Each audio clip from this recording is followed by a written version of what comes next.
রাখলাম দাদা ভাই। তা তো বলবি, তোরা তোরা করবি এসব, সব এক একটা নিকাম্মার ঢেকি। নিকাম্মার ঢেকি? এই দাদা ভাই, তুই ওসব কথা কোত্থেকে শিখেছিস রে? বাংলা ভাষা বলে ভীষণ আরাম পাই, এ ভাষায় ভীষণ আরাম আছে। এই তুই এসব কি করছিস? কি করছি মানে? আরে কলসি তুলছি। এই তুই কলসি তুলছিস মানে এটা কি? ও এই যে দিদি মুখর্জি। এ কি, আপনি কলসি তুলছেন? কেন, কলসিতে করে জল আনতে হবে যে। এমা, তুমি কেন নেবে? আমরা নিচ্ছি। না না, আমি মেয়ে পক্ষ। চলুন চলুন সবাই। আরে না না, এটা কখনো হয় নাকি? কেন হবে না? এতদিন ধরে আপনাদের একটা ঝগড়ুটে মেয়েকে বইতে পারলাম, আর এই একটা কলসি বইতে পারবো না? কিন্তু রুদ্রিক, এটা তো মেয়েদের রিচুয়ালস। আরে মেয়েদের ছেলেদের বন্ধ করুন তো আপনারা। নারী পুরুষ সমান সমান, এটা মানতে হবে। বাবা, ভূতের মুখে রাম নাম? না, মোটেও না, ভূতের মুখে রাম নাম একদমই না। আচ্ছা, আমার মনে হয় না আপনাদের মেয়ে আজকাল একটু বেশি ভারী হয়ে গেছে না? মানে? মানে ওই কালকে ও যখন আমার কোলে এসে পড়েছে না। হ্যাঁ, কোথায় পড়েছে? না, কোলে পড়েছে মানে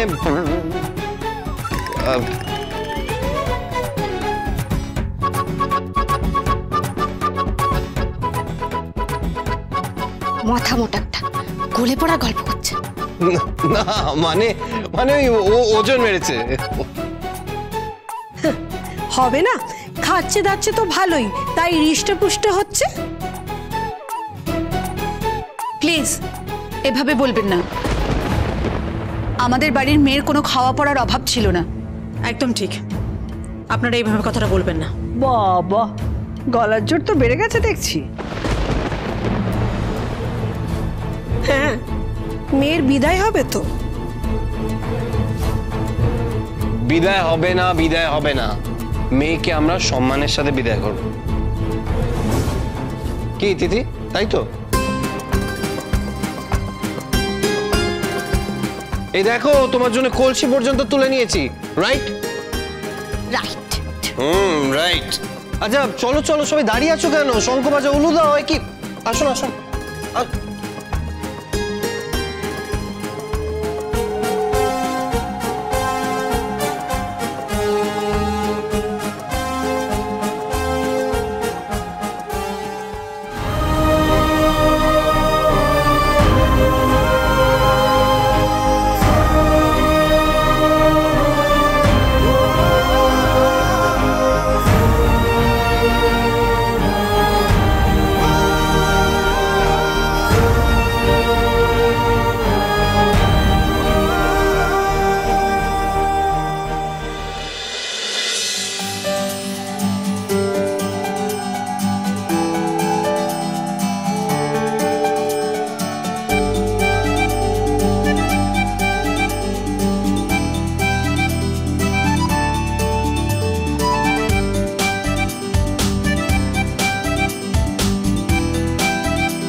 আচ্ছা, এবার অনুষ্ঠান হবে যার নাম দধিমঙ্গল।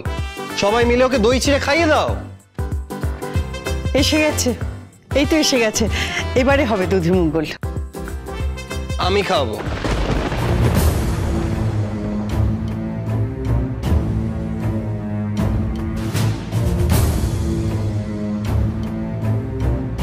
দাও দাও, নাও খাও। এতদিন আমায় গুতিয়ে গুতিয়ে খাইয়েছো। আমাকে তুমি ইলিশ মাছের কাঁটা বাছতে শিখিয়েছো, তারপর তেল কইও খাইয়েছো, তারও আবার কাঁটা বাছতে শিখিয়েছো।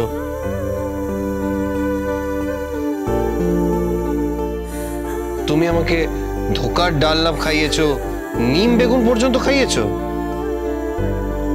তুমি আমাকে কই চিংড়ি খাওয়া শিখিয়েছো। I am grateful to you. নাও এবার খাও।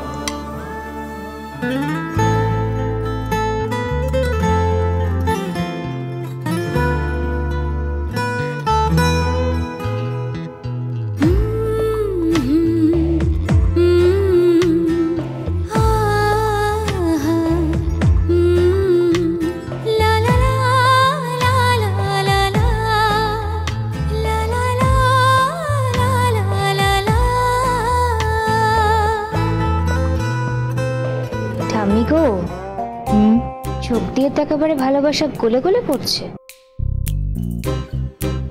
সত্যি রে। আচ্ছা বলতো, এই দুটোকে ছেড়ে থাকবে কি করে? শুধু শুধু ঝগড়া করে দুজনে আলাদা হয়ে যাচ্ছে।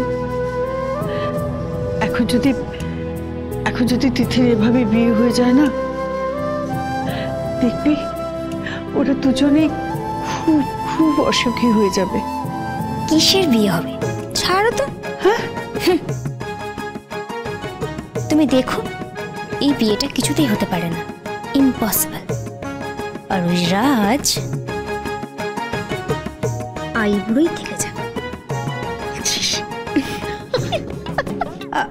কি ব্যাপার মম? আপনারা সব হাসছেন কেন? আচ্ছা, আমার ড্রেসে কি কোনো প্রবলেম হয়েছে নাকি? না না বৌমা, এইসব নিয়ে তোমরা কথাই বলছিলাম না। তাহলে কি নিয়ে হাসাহাসি করছেন আপনারা? নিশ্চয়ই আমাকে টিজ করছেন।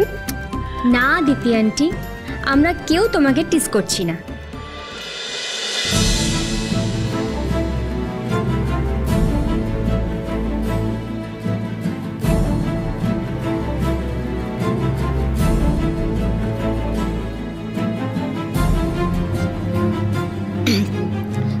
বলছি যে কি হয়েছে বলুন না, কি হয়েছে? সত্যি কথা বলবো কি? দেখো, আমি তো এবারের সব থেকে বড় একজন। আমি কিন্তু কায় মনোবাক্যে চাই যে তিথি এ বাড়িতে বউ হয়ে থাকুক। তুমি তো জানো যে ওর এ বাড়িতে বরণ হয়েছিল, সত্যিকারের বরণ, তাই না? সেই বরণ যেন মিথ্যে না হয়ে যায়, যেন সত্যি হয়ে থাকে। তাহলে এসবের কি প্রয়োজন ছিল? হ্যাঁ, এসবের কোনো দরকার ছিল না। তাহলে তো মাতৃ আজ্ঞা, সে তো তোমরাই ভালো বলতে পারবে। আমাদের নন্দন তো এটা চায়নি না যে তিথির অন্যত্র কোথাও। সবই তো হয়েছে কাকিমার কথায়, কাকিমার নির্দেশে। এই মেয়ে তো মাকে ছাড়া কিছুই বোঝে না। বোঝে বোঝে বোঝে। ওর মা ছাড়া, মানে তিথি ওর মাকে ছাড়া আরো একজনকে বোঝে। কাকে? আমার ভাই রুদ্রিককে। পরম ভালোবাসায়